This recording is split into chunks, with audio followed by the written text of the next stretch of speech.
Assalamualaikum warahmatullahi wabarakatuh. Salam sejahtera untuk kita semua.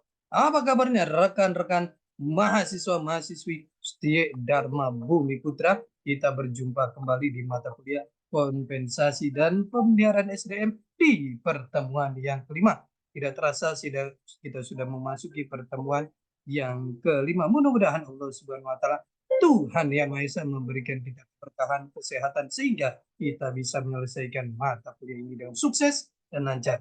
Rekan-rekan semuanya, sebelum kita memulai proses belajar mengajar ini, alangkah baiknya sama kita berdoa agar proses belajar mengajar ini berjalan dengan sukses dan lancar. Berdoa menurut keyakinan dan kepercayaan masing-masing. Berdoa di mana?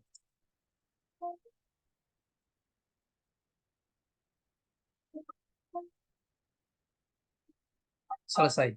Rekan-rekan semuanya, di pertemuan yang kelima ini kita akan membahas materi mengenai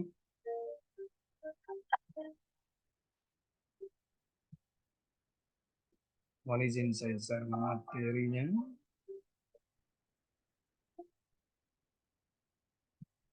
di pertemuan yang kelima ini membahas materi mengenai memahami konsep dan perhitungan gaji. Ini adalah materi yang sangat menarik sekali.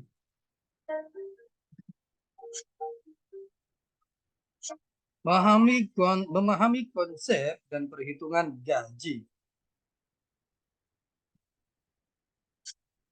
Produktivitas tinggi, laba tinggi, pendapatan real pekerja juga tinggi. Produktivitas tinggi, kualitas dan kuantitas output juga tinggi. Yang harus dijaga keseimbangan kecepatan peningkatan output dengan peningkatan biaya. Peningkatan biaya lebih cepat, biaya per unit tinggi, harga jual tinggi. Dampak ekonomi dari produktivitas.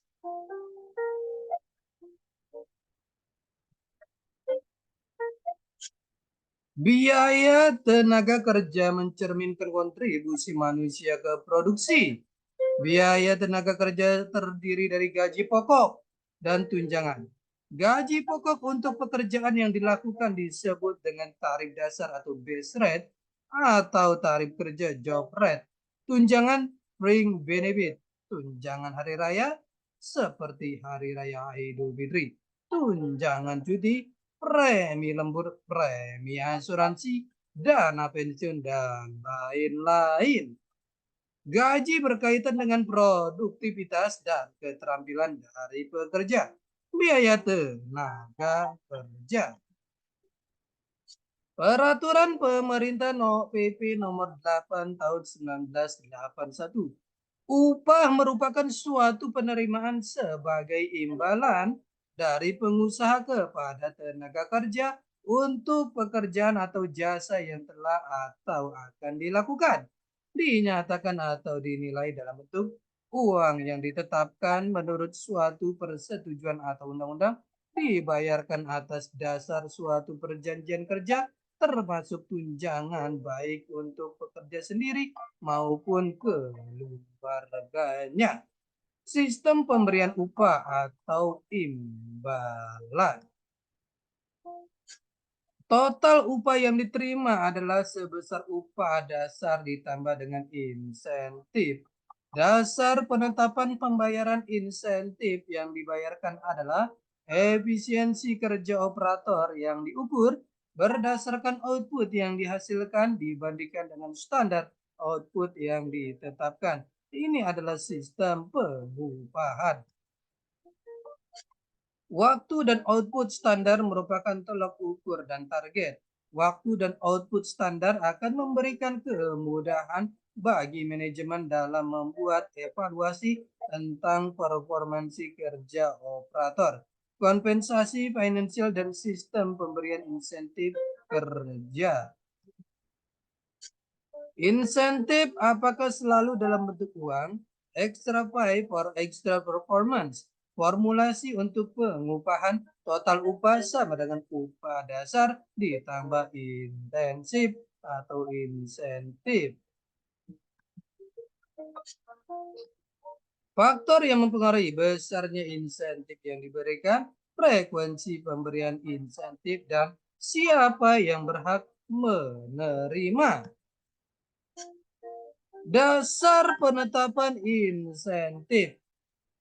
Equipment utilization, penghematan material, penghematan energi, peningkatan kualitas output kerja, absensi, disiplin kerja, kreativitas. Metode evaluasi jabatan sering digunakan. Ada beberapa metode yang digunakan. Ini adalah tata cara pembayaran upah. Pertama, metode pembayaran upah berdasarkan hasil kerja. Metode pembayaran upah berdasarkan unit yang dihasilkan. Metode pembayaran upah berdasarkan jam kerja standar dicapai. Metode pembayaran upah berdasarkan prestasi kerja kelompok. System of wage. Solve, satisfy, employee, employer. System of wage, time wage or day rate. Piece rate or piece work. X untuk efisiensi kerja atau performansi kerja yang dinilai dinyatakan dalam bilangan pecahan terhadap performansi operator. YC untuk unit labor cost yang ditujukan sebagai bilangan pecahan terhadap biaya atau upah standar. YW untuk total penerimaan upah operator ditujukan sebagai bilangan pecahan terhadap upah standarnya. Notasi dalam perhitungan. S untuk rasio performansi bila mulai diberikan saat melebihi standar performansinya. P untuk rasio partisipasi pekerja dalam kaitannya dengan kebijaksanaan pemberian insentif. Hubungan X, YC, dan YW. Notasi dalam perhitungan YC sama dengan YW per X. Die work and measure work. Tidak ada pemberian insentif langsung atau direct insentif. Pekerja dibayar menurut upah dasar base rate yang tergantung pada jumlah kerja. Besarnya upah ditentukan berdasarkan evaluasi pekerjaan atau job evaluation. Tidak peduli efisiensi yang dicapai. Upah diperbaiki menurut laporan performansi kerja per bulannya. Mandor menjaga agar performansi kerja operator berada pada standar. X sama dengan 1. Die work and measure work. Contoh, sebagai contoh, upah dasar dari operator yang ditentukan sebesar 3,30 per jam US dollar. Asumsikan bahwa periode kerja adalah 1 bulan sama dengan 173 jam kerja. Jika sepanjang bulan operator bekerja 190 jam, maka efisiensinya untuk periode itu adalah 190 per 173 atau 110%. Kemudian apabila melihat performance operator dan menerima upah dasar dari 1,10 dikali 3,30 sama 3,63 US dollar untuk tiap jam kerja sepanjang periode yang berikutnya dengan mengabaikan performance-nya. Perhitungan upah dasar 3,30 per jam US dollar, jumlah jam kerja per bulan sama dengan 173 jam kerja. Pada bulan tersebut bekerja selama 190 jam. Efisiensi bekerja 190 per 173 sama dengan 1,1. Maka gaji pekerja per jam 1,1 kali 3,0 US dollar sama dengan 3,63 US dollar. Gaji pekerja per bulan sama dengan 173 dikali 3,63 US dollar sama dengan 627,99 dolar.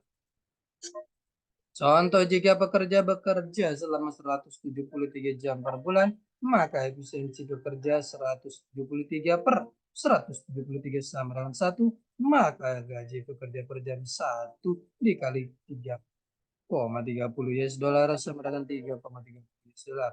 Gaji pekerja per bulan 173 dikali 3,30 US dollar sama dengan 570,9 US dollar. Contoh, jika pekerja bekerja selama 150 jam per bulan, efisiensi pekerja 150 per 173 sama dengan 0,87, maka gaji pekerja per jam sama dengan 0,87 dikali 3,30 US dollar sama dengan 2,87 US dollar. Gaji pekerja per bulan sama dengan 173 kali 2,87 US dollar sama dengan 496,5 US dollar. Gambar hubungan antara biaya, upah, dan produktivitas. Labor cost bervariasi tergantung dari tingkat efisiensi yang dicapai. Keuntungan dan kekurangan dari measure their work. Kelebihan metode their work: satu, sederhana, mudah diaplikasikan dan bersifat langsung berdasarkan pada evaluasi jabatan. Dua, tidak memiliki paksaan untuk mengikuti standar kerja yang pada beberapa kasus standar kerja justru membuat karyawan tertekan. Kekurangan metode their work: satu, laju kecepatan produksi cenderung melambat dan tidak beralasan. Dua, jadwal produksi dan evaluasi biasa sulit diterapkan dengan tingkat keyakinan tinggi. Piece of work incentive, concept operation on his business of himself. Sistem piece work ini sangat bersifat individualistik dan memberikan kepada pekerja sesuai dengan porsi kontribusinya kepada peningkatan produktivitas. Unit hasil kerja merupakan perencanaan pembayar insentif yang paling mendasar. Piece of work incentive, sistem piece work dapat diterapkan dengan sukses bila produk berupa komponen atau unit-unit yang tergolong tidak canggih dihasilkan oleh pekerja dengan menggunakan tangannya atau oleh peralatan dan atau mesin yang dijalankan atau dikendalikan oleh operator. Sistem ini memungkinkan pekerja yang berhasil memproduksi dalam jumlah besar untuk mendapatkan penghasilan yang sangat besar. Piece of work incentive, satu, upah operator YW terkait langsung dengan proporsi unit output kerja yang dihasilkan. Dua, dimulai pada efisiensi X sama dengan 1,0. Tiga, operator akan termotivasi berperforma di atas 1,0. Empat, labor cost per unit konstan. Empat, memerlukan persiapan, penetapan upah dasar, job analysis dan evaluation, dan standar kerja, motion and time study. Rekan-rekan semuanya, ini adalah pertemuan kita yang kelima. Kita akan berjumpa di pertemuan selanjutnya. Tetap semangat belajar untuk mencapai kesuksesan. Salam sehat selalu. Assalamualaikum warahmatullahi wabarakatuh.